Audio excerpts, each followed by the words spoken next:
하나님 말씀 봅니다. 하나님 말씀 디모데후서 2장 13절 한 절 보도록 하겠습니다. 디모데후서 2장 13절 한 절입니다. 같이 읽겠습니다. 우리는 미쁨이 없을지라도 주는 항상 미쁘시니 자기를 부인하실 수 없으시리라. 아멘. 그리스도께서 십자가에 못 박혀 죽으신 것은 자신의 죄 때문이 아니라 우리를 위한 속죄의 죽으심이었는데 바로 그리스도의 십자가라고 하는 속죄의 죽음이 왜 필요했는가라고 하는 것을 우리가 계속 살피는 중에 있습니다. 그러면서 속죄가 필요했던 것은 무엇인가를 혹은 누구를 만족시키기 위한 것이다 라고 말씀을 드렸는데, 그렇다면 무엇을 또는 누구를 만족시키기 위해서 그리스도께서 십자가에 죽으셨는가, 이거를 살피는 중에 지난주에 한번 건너뛰었고 그 전까지 뭘 살폈느냐면 잘못된 만족교리에 대해서 우리가 살펴보았습니다. 그래서 마귀를 만족시켜야 한다든지 하나님의 명예를 만족시켜야 한다든지 또는 하나님도 어쩔 수 없이 복종해야만 한다라고 하는 그런 율법을 만족시켜야 한다든지 또는 도덕적인 통치를 위해서라든지 등과 같이 잘못된 그런 만족교리들에 대해서 우리가 살펴보았습니다. 오늘은 이제 그 십자가의 속죄의 죽음이 무엇인가를 만족시키기 위한 것이었는데, 그렇다면 지금까지는 잘못된 만족교리를 살폈다면 오늘은 이제 무엇을 만족시키기 위한 것이었는가, 그런 참된 그런 만족교리에 대해서 살펴보고 마치도록 합니다. 그래서 방금 말씀드린 것처럼 우리가 살펴왔던 이런 여러 가지 의견들, 마귀를 만족시켜야 된다든지 그분의 명예나 율법을 만족시켜야 된다든지 이런 것들은, 또 심지어 우리는 하나님의 공의를 만족시키기 위해서 예수님이 십자가에 죽으셨다라고 하는 것에 있어서도 어떤 한계가 있습니다. 왜 그런지는 이 하나님의 공의를 만족시키기 위해서 죽으셨다라고 하는 것이 왜 한계가 있는가 의아해 하실 텐데, 이건 뒤에서 제가 말씀드리도록 합니다. 어쨌든 지금까지 살펴왔던 이 만족교리들은 어떤 한계들이 다 각각 있어요. 그래서 그런 것들을 제가 간략하게나마 이렇게 반박을 하면서 살펴보았는데, 이 여러 가지 다양한 이 잘못된 만족교리들이 어떤 공통점이 있다라는 겁니다. 다 한계가 있는데 공통적인 한계점이 있다라는 거예요. 그 한계도 공통점이 있다라는 겁니다. 어떤 면에서 그러느냐? 그 각각의 그 주장을 조심스럽게 진술하지 않으면 마치 하나님보다 높은 그 무엇에 의해서 지배를 받는 그런 뉘앙스로, 그런 결론으로 이어지게 된다라고 하는 공통된 한계점을 가지고 있다라는 겁니다. 율법에 대해서도 마찬가지죠. 그것을 잘못 주장하는 것, 율법을 만족시켜야 되는 건 맞는데 마치 그것이 하나님도 율법의 지배 아래에 있는 그런 존재로서의 율법을 만족시켜야 된다, 이렇게 주장될 수 있단 말이에요. 그래서 이런 다양한 이 잘못된 만족교리들이 갖고 있는 공통적 한계의 그 공통점은 하나님 자신보다 높은 어떤 것에 종속되어 있거나 또 하나님도 그것의 지배를 받고 그것에 대해서 책임을 져야 하고 그것으로부터 벗어날 수 없는 그런 분으로 묘사될 수 있다라고 하는 면에서 이 다양한 이 만족교리들이 잘못되었다라고 할 수 있단 말이죠. 자, 그렇다면 무엇을 만족시키기 위해서 그리스도의 십자가 이 속죄의 죽음이 필요했는가? 결론적으로 말씀드리면 하나님 자신을 만족시키기 위한 것이었다는 겁니다. 자, 이 표현을 잘 기억하십시오. 하나님의 공의를 만족시켜야 된다, 그 자체가 틀린 건 아니에요. 그러나 하나님 자신을 만족시켜야 한다, 이 말은 하나님의 공의를 만족시켜야 된다고 하는 것보다 더 큰 개념이죠. 왜 이걸 굳이 이렇게 구별을 하는가? 그리스도의 십자가는 단지 하나님의 공의를 만족시키기 위한 것만이 아니기 때문에 그래요. 하나님은 하나님 자신을 만족시키기 위해서 그리스도의 십자가라고 하는 이 방법을 하나님이 택하신 것입니다. 하나님보다 큰 존재는 없습니다. 하나님이 다른 무엇에 의해서 지배를 받거나 그래서 하나님보다 큰 존재가 있어서 하나님도 그것에 지배를 받거나 거기에서 벗어날 수 없는 그런 분은 아니셔요. 하나님보다 큰 존재는 없습니다. 그리스도의 십자가의 속죄의 죽음이 필요했던 이유는 다른 것이 아니라 바로 하나님 자신 안에서 일어나는 필요 때문이었습니다. 즉 다른 말로 표현한다면 하나님은 자기 만족을 위해서 그리스도의 십자가의 죽음이라고 하는 속죄의 죽음이 필요했다, 이렇게 말씀드릴 수 있습니다. 타락한 인간인 우리들에게 있어서 자기 만족은 만악의 근원입니다. 그래서 우리가 내가 어떤 것을 하고 나서 내가 이것을 한 것은 내 자신을 만족시키기 위해서야 이렇게 말한다든지, 또는 내가 어떤 것을 행하고 나서 내가 만족되었어 이렇게 말한다라고 하는 것은 자기 절제를 잃어버리거나 겸손함을 잃어버린 그런 오만한 표현이라고 할 수 있습니다. 왜냐하면 우리는 온통 이기심으로 오염되고 뒤틀려 있기 때문에 나는 내 자신을 만족시켜야 된다, 또는 내가 한 것에 대해서 나는 만족한다 이렇게 말하는 것은 잘못된 주제 넘은 소리에 불과하단 말이죠. 그렇지만 하나님에게는 악이 전혀 없으시고 죄가 없으신 분이시기 때문에 그의 모든 생각과 욕구는 완전하십니다. 그래서 하나님께서 나는 나 자신을 만족시켜야 한다 이렇게 말씀하시는 것이 전혀 오류가 없어요. 또 나는 내 자신에게 만족한다 이렇게 말씀하시는 것도 어떤 자제력이 부족하거나 겸손함이 부족한 그런 말씀이 아니시다라는 겁니다. 하나님께서 나는 나 자신을 만족시켜야 한다 이렇게 말씀하시는 것은 다른 말로는 그는 그 자신이어야 한다라고 하는 것을 말하는 것이기도 합니다. 또는 그의 본성, 또는 그의 이름의 완전함에 따라서 행동해야 한다 이런 말과 동일한 의미의 말이에요.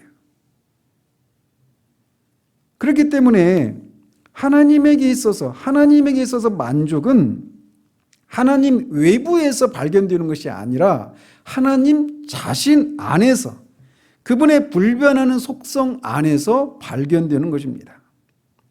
즉 하나님은 하나님 이외에 다른 무엇을 혹은 다른 누군가를 만족시켜야 하는 분이 아니라 더 이상 하나님보다 크실 수 없는 하나님 자신을 만족시켜야만 하는 그런 분이시라는 거예요. 그래서 그분은 언제나 자기 자신을 만족시키는 방식대로 생각하시고 행동하시고 결정하시는 분이십니다. 이거를 다른 말로 말하면 오늘 본문에 있는 것처럼 그는 자기를 부인하실 수 없는 분이십니다. 자기를 부인하는 방식으로 무엇인가를 결정하고 행동하실 수 없는 분이셔요. 그분은 항상 자기를 만족시키는 방식으로만 무엇인가를 결정하고 행동하시는 그런 분이신 거죠.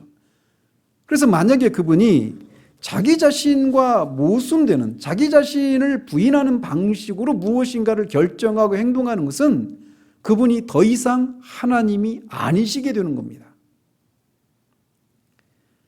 즉 하나님은 하나님 자신의 성품을 벗어나서 무엇인가를 생각하시고 행동하실 수 없는 분이십니다. 하나님은 언제나 하나님 자신이세요. 그는 진실무망하시고 영원부터 영원까지 변함이 없으신 하나님이십니다.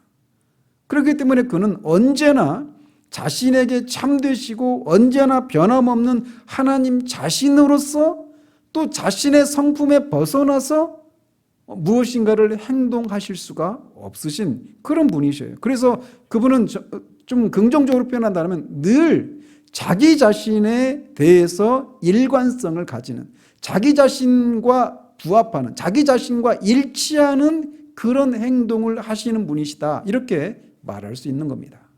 따라서 그리스도의 십자가의 죽으심이 왜 필요했는가라고 말할 때도 그것은 하나님이 자기 자신을 만족시키기 위해서 그 죽음이 필요했다, 이렇게 말씀드릴 수 있는 거예요.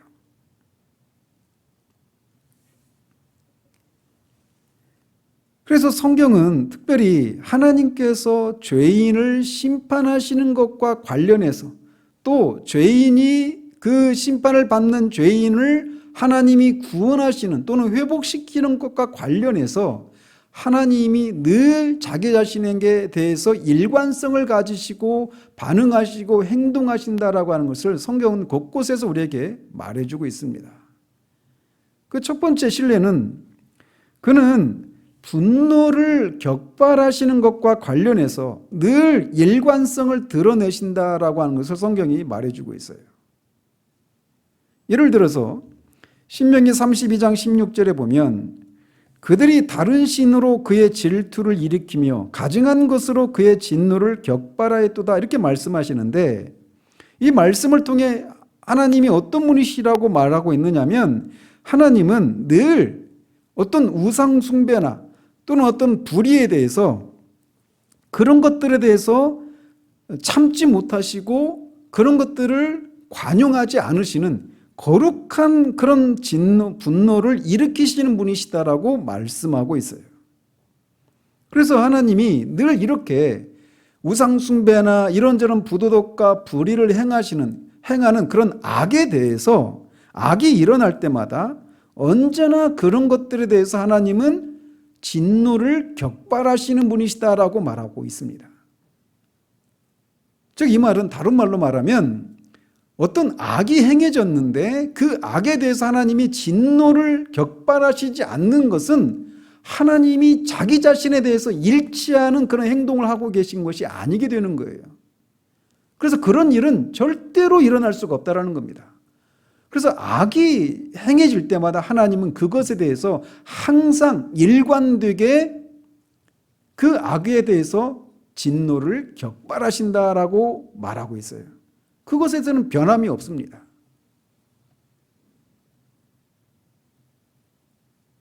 그리고 두 번째로 또 그렇게 악이 행해질 때 그것에 대해서 진노를 격발하시는데, 그 진노를 격발하시는 것에 있어서도 일관성이 있다라고 성경은 말해주고 있어요. 그러면서 어떤 표현을 통해서 그 악에 대해서 진노를 격발하실 때 그것이 일관성을 가지냐 이렇게 표현하느냐면, 불사른다라고 하는 표현을 통해서 하나님이 악에 대해서 격발하실 때 그 격발하시는 것에 있어서도 늘 일관성을 유지하신다라고 말하고 있습니다.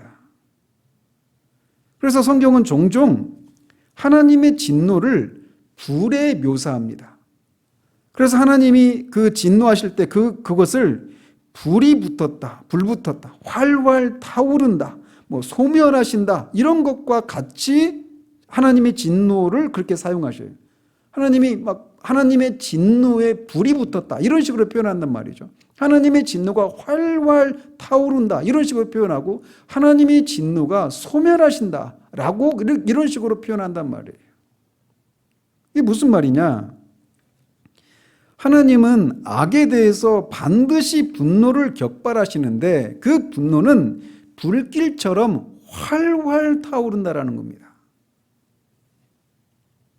그래서 악에 대한 하나님의 진노의 이 불길은 그 불이 악을 완전히 소멸할 때까지는 꺼지지 않고 계속 불붙는다라는 거예요.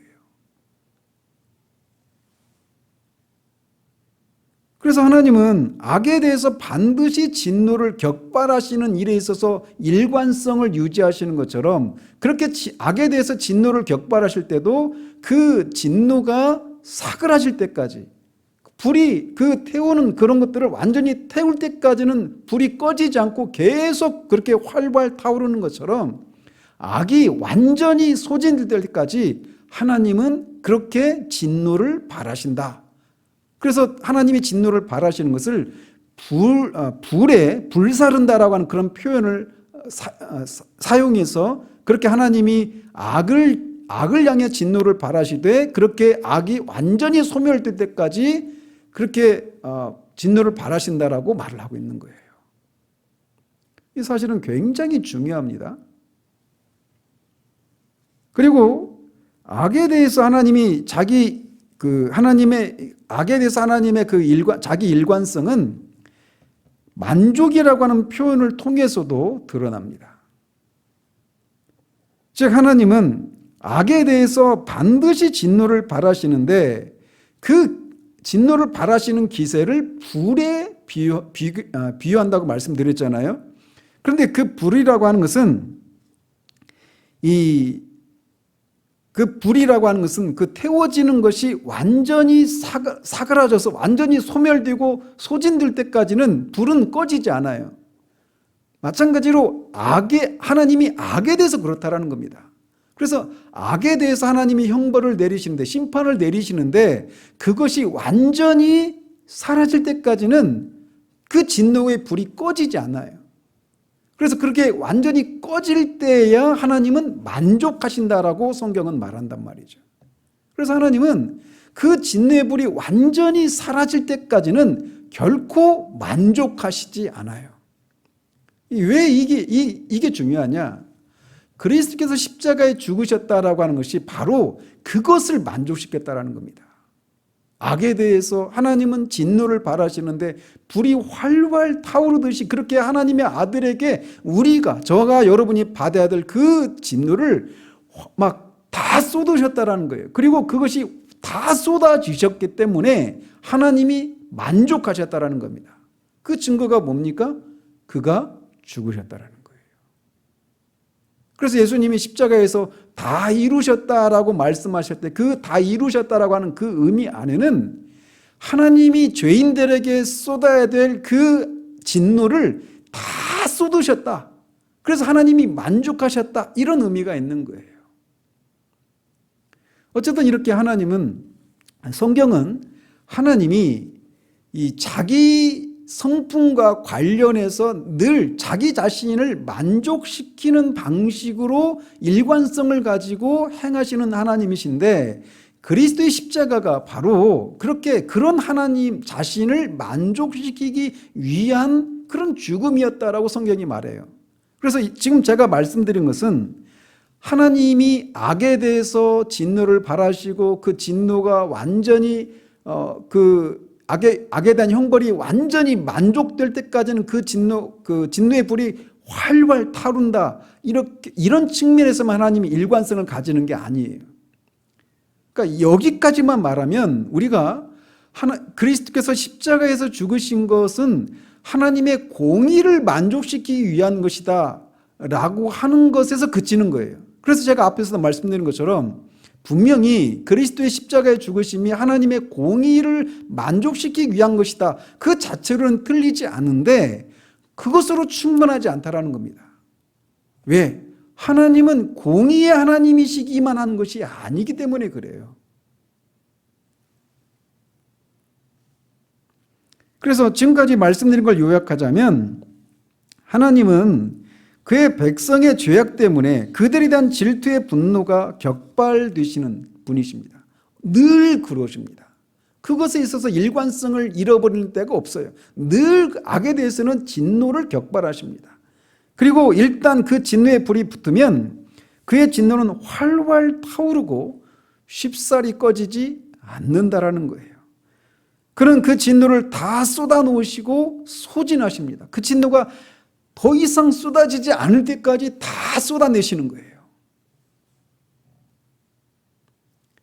이렇게 악에 대한 하나님의 이런 진노는 그분의 성품에 부합하는 것이고 따라서 필연적입니다.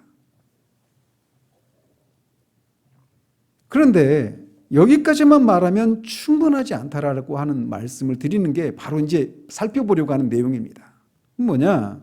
우리가 이 사실을 잊지 말아야 돼요. 악에 대해서 하나님은 진노하시고 그 진노를 완전히 쏟아낼 때까지 불이 태우는 것들을 완전히 태워지는 것들이 완전히 타서 재가 되어서 더 이상 탈 수 없을 때까지 불이 그때까지 꺼지지 않잖아요. 그런 것처럼 하나님이 악에 대해서는 반드시 그 진노가 다 사라져서 더 이상 쏟아낼 것이 없을 때까지 그 악에 대해서는 진노하시는 하나님이셔요. 그게 하나님의 공의예요. 하나님의 거룩하심이 바로 그런 것이란 말이죠. 그런데 이것을 우리가 잊지 말아야 합니다. 그런데 이렇게 하나님이 악에 대해서 이렇게 일관된 반응을 보이시는 것은 이스라엘 백성들을 향해서 특별히 그런 모습들을 막 보이시죠. 그런데 그렇게 하시는 모습은 악을 행한 이스라엘에 대한 사랑과 그들과 맺은 언약 때문이라고 하는 사실을 우리가 잊지 말아야 하는 거예요. 이것을 놓치면 그리스도의 십자가의 죽으심을 우리가 반쪽만 이해하게 되는 결과를 초래하게 되는 겁니다. 그래서 성경은 하나님께서 악에 대해서 진노를 격발하시고 진노를 격발하시되 불처럼 활활 타오르게 격발하시고 그 진노가 다 소진될 때까지 더 이상 그 진노가 쏟아질 수 없을 때까지 그 진노의 불길이 꺼지지 않는 면에서만 하나님의 자기 일관성이 나타난다라고 말하는 것에서 그치지 않아요. 성경은 하나님의 자기 일관성을 강조하기 위해서 또 다른 하나님의 자기 일관성을 이렇게 드러내는데 그게 뭐냐? 하나님은 항상 자기 이름을 위해서 행하신다라고 하는 표현을 강조하신다는 거예요. 특별히 자기 이름을 위해서 행하신다라고 할 때 그 표현이 언제 항상 같이 사용되느냐면 하나님의 언약을 어겨서 하나님의 심판을 받는 이스라엘 백성들을 향해서 하나님이 막 그렇게 불이 활활 타오르듯이 그들을 심판하시는 그런 와중에 그런 그들을 회복하시는 과정 속에서 자기 이름을 위해서 그들을 회복하신다라고 하는 표현을 사용하고 있다는 거예요. 이게 그리스도의 십자가에 나타난 그 모습입니다. 즉 하나님은 악에 대해서 방금 말씀드린 것처럼 일관성 있게 행동하시는 것을 통해서도 자기 자신의 일치하는 방식으로 행동하시는 하나님이시면서 또 동시에 그들을 회복시키시고 구원시키는 과정에 있어서도 항상 자기 이름을 위해서 그런 일을 하신다는 거예요. 그래서 악을 향해서 진노하시면서도 그것이 또한 하나님의 이름에 합당하게 행하시는 것이다라고 하는 것을 잘 드러내는 그런 성경이 있다라면 선지서입니다. 특별히 예레미야서나 에스겔서에 그런 표현들이 많이 나와요. 예를 들면 에스겔서 20장 44절에 이스라엘 족속아 내가 너희의 악한 길과 더러운 행위대로 하지 아니하고 내 이름을 위하여 행한 후에야 내가 여호와인 줄 너희가 알리라 주 여호와의 말씀이니라 라고 말씀하십니다. 이 말씀은 어떤 맥락에서 나온 말씀이냐? 하나님께서 이스라엘 백성들이 하나님 앞에 끊임없이 안식일을 어기고 우상 숭배를 하고 또 하나님의 계명을 업신여기는 그런 일들을 한 결과 그들을 바벨론 포로로 쫓아내시잖아요. 심판을 내리시잖아요. 근데 그 심판을 내리시는 와중에 그들을 회복시키시겠다라고 약속을 하시면서 그 회복을 하시는 이유를 내 이름을 위해서 한다라고 말씀하시고 계세요. 같은 사상을 예레미야 선지자도 강조합니다. 이를테면 예레미야 14장에도 그런 것이 잘 드러나고 있어요. 그래서 예레미야 14장에 보면 1절에서 6절까지는 하나님께서 이스라엘 백성들을 심판하시면서 그들이 기근에 가뭄에 시달립니다. 그래서 우물에도 물이 없고 땅이 갈라지고 농부들은 당황하고 동물들도 막 마실 물이 없어서 정처 없이 막 정신없이 돌아다니는 그런 모습들을 말한 후에 7절에서는 이렇게 얘기합니다. 그런 하나님의 심판을 받고 있는 상황에서 예레미야가 7절에서 이렇게 하나님께 부르짖어요. 여호와여 우리의 죄악이 우리에 대하여 증언할지라도 즉 자신들의 죄를 인해서 이렇게 하나님의 심판을 받고 있는 현실이 있지만 이런 의미예요. 주는 주의 이름을 위하여 일하소서. 우리의 타락함이 많으니이다. 우리가 주께 범죄하였나이다 라고 부르짖습니다. 즉 자신들이 비록 하나님의 법을 어기고 불순종한 결과 하나님으로부터 이렇게 심판을 받고 있지만 하나님의 이름을 위해서 자신들을 회복시켜 주실 것을 부르짖고 있는 거예요. 그들은 그렇게 하나님의 심판을 받고 있는 와중에도 그들이 하나님의 택한 백성이었음을 기억하고 있고, 그래서 하나님께 하나님의 은혜로운 언약과 변함없는 성품의 일관된 방식으로 행해 주실 것을 애걸하고 있는 겁니다. 왜냐하면 그들은 주의 이름으로 일컬음을 받는 자이기 때문에 그렇게 죄를 인해서 심판을 받는 중에도 주의 이름을 위해서 우리를 구원해 달라고 호소하고 있는 거예요. 에스겔서 36장에서도 하나님께서 직접 이스라엘의 회복을 약속하시면서도 하나님이 그들을 회복시키시는 이유를 이렇게 말씀하십니다. 이스라엘 족속아, 내가 이렇게 행함은 너희를 위함이 아니요 너희가 들어간 그 여러 나라에서 더럽힌 나의 거룩한 이름을 위함이라. 이렇게 말씀하셔요. 즉 그들이 하나님의 법을 어긴 것에 대해서 하나님이 그 악에 대해서 진노를 발하시고 그들을 바벨론 땅에 포로로 잡혀가게 하고 그들이 기근과 칼과 전염병에 시달리고 막 그 백성들이 못 먹어서 막 피골이 상접하고 여자들은 겁탈을 당하고 그렇게 수치를 당하게 하는, 그렇게 하나님의 그들의 악을 향해서 하나님이 진노를 활활 불이 타듯이 활활 그렇게 진노를 쏟으시면서 그런 중에 또 동시에 하나님이 하나님의 이름을 위해서 그런 그들을 회복시키실 것을, 구원하실 것을 약속하고 있다는 거예요.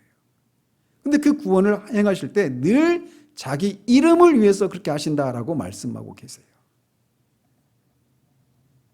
이처럼 하나님은 악을 향해 진노를 격발하시고 불처럼 진노를 발하시고 그 진노가 소멸될 때까지 그렇게 악을 향해서 늘 그렇게 일관되게 행동하십니다.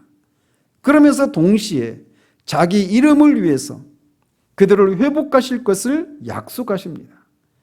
그분은 늘 이렇게 악에 대해서는 심판하실 때, 악에 대해서 심판하실 때도 그들을 회복하실 것을 항상 늘 마음에 품고 계셔요. 그리고 그것의 실체는 뭐냐? 그들을 향한 사랑이라는 것입니다. 그래서 늘 하나님은 악을 향해서 진노를 발하실 때도 늘 자기 자신의 일치하는 행동을 하시고, 그렇게 심판을 당하고 있는 죄인들을 구원하시고자 하실 때도 하나님의 이 자기 성품에 일치된 행동을 하신다라는 거예요. 그렇기 때문에 이런 면에서 보면 우리 주님이 우리를 향해서 너희는 날마다 자기 십자가를 지고 자기를 부인하고 날마다 자기 십자가를 지라고 말씀하시잖아요. 그런데 하나님은 자기를 부인하실 필요가 없고 또 자기를 부인하실 수도 없습니다. 왜? 그분은 늘 자기의 일치되는 행동을 하시기 때문에 그래요. 우리는 수시로 자기 자신과 우리가 마땅히 되어야 할 그런 모습에 일치하지 않는, 우리 마땅히 되어야 될 모습과 모순된 그런 삶을 우리는 수시로 살아간단 말이죠. 그렇기 때문에 우리는 늘 자기를 부인해야 합니다. 그러나 하나님은 자기를 부인하실 필요가 없고 또 할 수도 없어요. 물론 하나님이 그리스도께서 하나님과 근본 동등이심에도 불구하고 그 영광을 취할 것으로 여기지 않고 그렇게 자기 자신과 자기를 낮춰서 십자가에 죽기까지 자기를 낮추시는 일을 하셨지만, 그거는 우리 자신을 부인하는 것과는 성격을 달리하는 거죠. 그분 자신 안에 어떤 모순이 있기 때문에 자기를 부인하셔서 그런 행동을 취하신 게 아니란 말이에요. 즉 하나님은 절대로 자기를 부인하는 방식으로 행동하지 않으셔요. 악을 향해서 반응하실 때도 그렇고 그 악을 인해서 진노를 받고 있는 죄인들을 회복하시고 구원하실 때도 자기 자신과 부인된 그런 행동을 취하지 않으신다는 겁니다. 그래서 하나님은 늘 자기 자신에 일치하는 방식으로 행동을 하시는 하나님이시다. 이렇게 성경은 우리에게 말해주고 있어요. 그분은 늘 그분답게, 그분의 성품에 맞게, 자기 자신에 맞게 행동하시는 분이십니다. 그렇다면 하나님께서 이렇게 자기 일관성을 가지고 행동하신다라고 하는 것이 그리스도의 십자가의 죽으심을 통한 속죄와 무슨 상관이 있는가? 무슨 연관이 있는가? 그것은 하나님께서 죄인들을 용서하시고 그들을 자신과 화목시키기 위한 방편으로 택하신 방법이 무엇보다도 먼저 그 자신의 성품과 완전히 일치되어야 한다는 것입니다. 그래서 그분은 죄인을 구원하시기 위한 일을 하실 때도 자기 자신을 만족시켜야만 해요.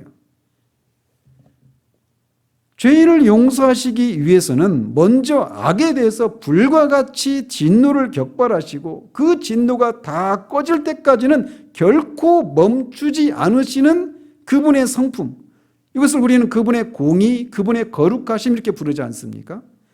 근데 그런 자신을 만족시켜야 되는 거예요. 그러나 동시에 그분은 바로 그분의 진노를 받는 죄인을 향해서 사랑으로 불붙는 분이시라는 겁니다. 그래서 진노를 바라실 때, 그런 악에 대해서 진노를 바라시는 공의로운 자신의 성품을 만족시켜야 될 뿐만 아니라 그런 죄인을 구원하시고자 하시는 하나님의 사랑, 긍휼도 만족시켜야 한다는 거예요. 그분은 자신 안에서 공의와 사랑이 충돌을 일으켜서 자기 분열에 이르는 그런 분이 아니십니다. 우리는 이것을 하나님 한 성품, 한 존재 안에서 하나님의 공의와 성품이 서로 충돌을 일으키지 않고 같이 공존한다라고 하는 것을 우리는 우리의 이런 이성으로는 이해할 수 없습니다. 그럼에도 불구하고 하나님은 자신은 결코 하나님 자신의 그런 공의로운 성품과 사랑의 성품이 서로 충돌을 일으키는 그런 분이 아니신 그런 분이심에도 불구하고 우리의 이해를 돕기 위해서 마치 하나님 자신 안에서 이런 갈등이 있는 것을 표현하시는 것을 두려워하지 않으십니다. 그래서 우리의 이해를 돕기 위해서 하나님의 마음에 있는 생각을 그렇게 표현하는 방식을 신인 동성론적 표현이다 이렇게 말을 하는데 그것이 가장 잘 드러난 장면이 있다면 호세아서예요. 호세아서. 제가 언젠가 막 우리 교회에서도 빨리 호세아서를 강의할 날이 빨리 오기를 바라고 있는데 호세아서 11장에 보면 그런 표현이 잘 나오고 있습니다. 그 호세아서 11장에 보면 앞에서부터 계속 진행되는 내용들인데 11장에 특별히 보면 하나님은 이스라엘을 그분의 자식으로 그분의 아들로 그렇게 부르십니다. 11장 1절에서 그렇게 말을 하고 있어요. 그러면서 그들에게 하나님이 그들에게 걸음마를 가르치시고 그들을 팔로 안으시고 그들 앞에 먹을 것을 두시기도 하셨다라고 말씀하십니다. 그런데 그런 하나님의 사랑을 그들에게 베풀었는데 그 결과가 뭐냐? 그들이 방탕하고 아버지의 사랑을 깨닫지 못했다라는 겁니다. 그래서 그들을 그런 죄악된 길에서 돌이키기 위해서 선지자들을 계속 보내셨지만 그럴수록 그들은 아버지로부터 멀어졌다 이렇게 말씀하셔요. 따라서 그들이 하나님으로부터 형벌을 받는 것은 마땅합니다. 그런데 그들이 자신의 뜻을 어겼으니까 형벌을 받아야 되는 것이 마땅한데 문제는 그들이 하나님의 아들들이라는 거예요. 즉 하나님은 그들의 아버지시라는 겁니다. 자식이 잘못되어서 그를 벌을 내려야 되는데 아버지이기 때문에 그 자녀를 또 사랑하는 마음이 있는 거예요. 그 마음을 11장 8절 9절에서 이렇게 표현하고 있어요. 에브라임이여 내가 어찌 너를 놓겠느냐 이스라엘이여 내가 어찌 너를 버리겠느냐? 내가 어찌 너를 아드마같이 놓겠느냐? 어찌 너를 스보임같이 두겠느냐? 아드마, 스보임은 소돔과 고모라가 멸망할 때 있었던 같이 멸망했던 그런 성읍들인데, 내 마음이 내 속에서 돌이키어 나의 긍휼이 온전히 불붙듯 하도다. 내가 나의 맹렬한 진노를 나타내지 아니하며 내가 다시는 에브라임을 멸하지 아니하리니 이는 내가 하나님이요 사람이 아님이라. 내 가운데 있는 거룩한 이니 진노함으로 내게 임하지 아니하리라.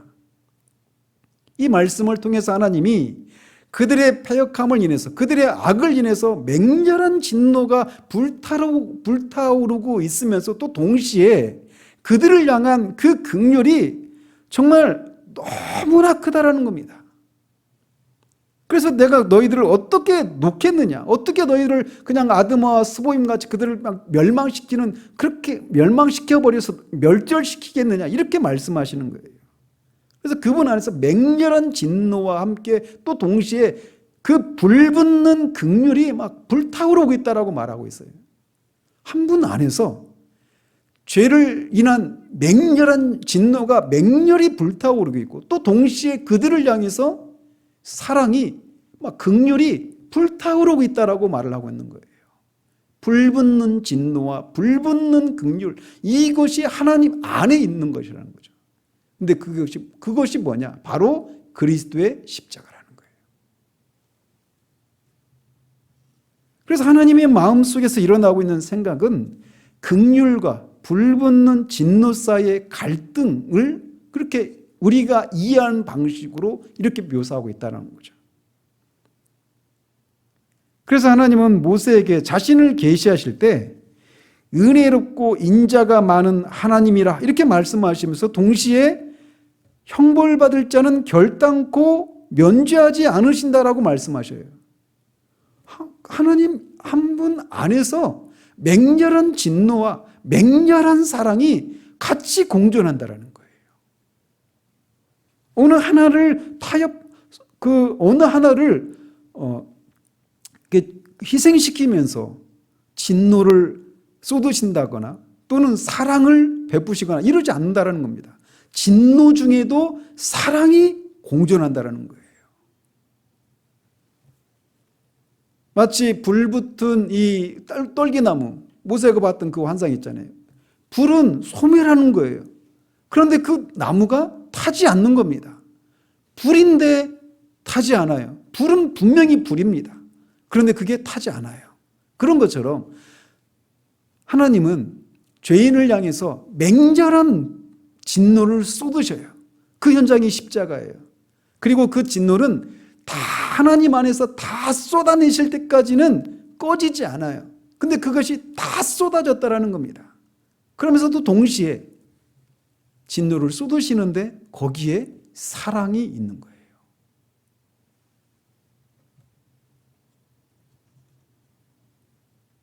죄에 대해 악에 대해서 진노를 격발하시는 하나님의 거룩하심과 죄인을 향한 그분의 불붙는 긍휼과 사랑, 이 두 가지가 그분 안에 공존합니다. 하나님은 바로 그런 자기 자신을 만족시키시는 방법을 찾으셨는데 그것이 바로 그리스도의 십자가의 죽으심이라는 거예요. 그렇기 때문에 이 죄인을 향한 그분의 사랑은 그냥 불붙는 사랑 정도가 아니라 거룩한 사랑인 겁니다. 사랑인데 거룩한 사랑이에요. 그래서 죄에 대해서, 악에 대해서 진노를 다 쏟아낸 사랑인 거예요. 우리가 십자가를 영원토록 찬양해야 하고 십자가를 통한 우리의 구원에 대해서 우리가 의심하지 않을 수 있는 이유가 바로 여기에 있는 겁니다. 십자가를 우리가 믿어서 십자가에서 이루신 일들을 믿음으로 우리가 구원에 이르는데 그 십자가는 뭘 말하느냐? 우리가 받아야 할 그 하나님의 그 맹렬한 진노가 단 하나도 남김이 없이 다 쏟아졌다라는 겁니다. 그래서 우리가 예수 그리스도를 믿으면 이제 우리가 죄를 짓는 것 때문에 혹시나 우리가 하나님으로부터 진노를 받는 건 아닌가라고 하는 두려움을 가질 필요가 없다라는 거예요. 왜? 다 쏟으셨기 때문에.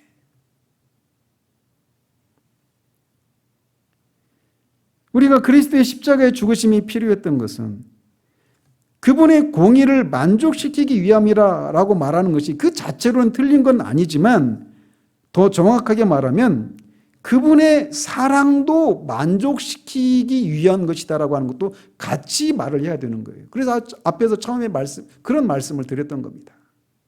공의를 만족시키기 위한 죽음이었다. 그 자체로 틀리지 않아요. 그러나 하나님은 공의 하나님이시면서 동시에 사랑의 하나님이신 거예요.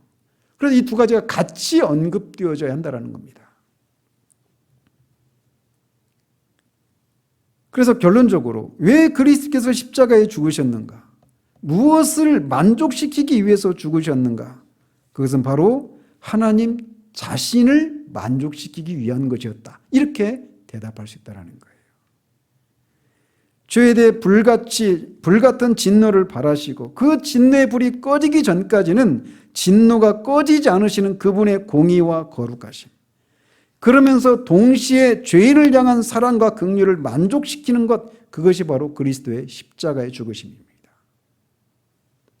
즉 그분의 거룩하신 사랑을 만족시키기 위한 것이 그리스도의 십자가예요. 거룩하신 사랑. 그렇다면 하나님은 어떻게 그분의 거룩하신 사랑을 만족시키셨는가? 이미 우리는 답을 알고 있지만 우리가 다음 주부터 살피려고 하는 것이 바로 이거예요. 어떻게 그분의 거룩하신 사랑을 만족시키셨는가? 그건 바로 자기를 희생하시는 것을 통해서 그분의 거룩하신 사랑을 만족시키셨던 겁니다. 우리가 다음 주부터 이제 그분의 하나님의 자기 희생에 대해서 살펴보려고 합니다. 하나님이 자기를 희생하셨다라고 하는 것이 그것이 무엇을 의미하는지를 알면 알수록 우리는 정말 우리의 구원이 얼마나 안전하고 그 구원을 통해서 하나님이 우리에게 베푸신 그 은혜와 사랑이 얼마나 큰지를 알게 됩니다. 그래서 우리가 처음에 시작했던 것처럼 그 그리스도가 우리의 전부가 되고 그리스도가 우리의 모든 신앙의 중심을 차지할 수밖에 없다라는 결론에 도달하게 되는 겁니다. 자, 하나님은 왜 그리스도의 십자가의 죽으심을 필요로 했는가? 무엇을 만족시키기 위한 것이었는가? 결론적으로 하나님 자기 자신을 만족시키기 위해서 그리스도의 십자가의 속죄의 죽음이 필요했다.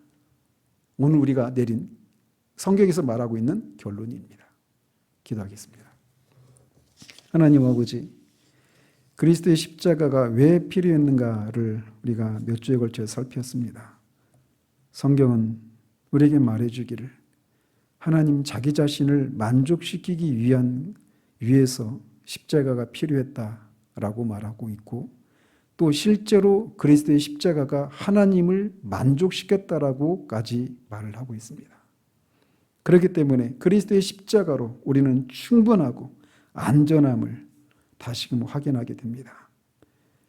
십자가를 통해 나타난 하나님의 거룩하신 사랑, 그 사랑을 인하여서 우리가 십자가의 그늘 아래에서 정말 마음 놓고 쉼을 누릴 수 있음을, 안식할 수 있음을 인하여 주님 앞에 감사와 찬양과 영광을 돌립니다. 십자가가 하나님의 그리스도에게 중심의 자리를 차지하고 있었던 것처럼 다시금 우리에게도 십자가가 우리의 중심의 자리를 차지할 수 있는 그런 은혜를 우리 가운데 허락해 주시기를 소원하고 우리 주 예수 그리스도 이름으로 기도합니다. 아멘.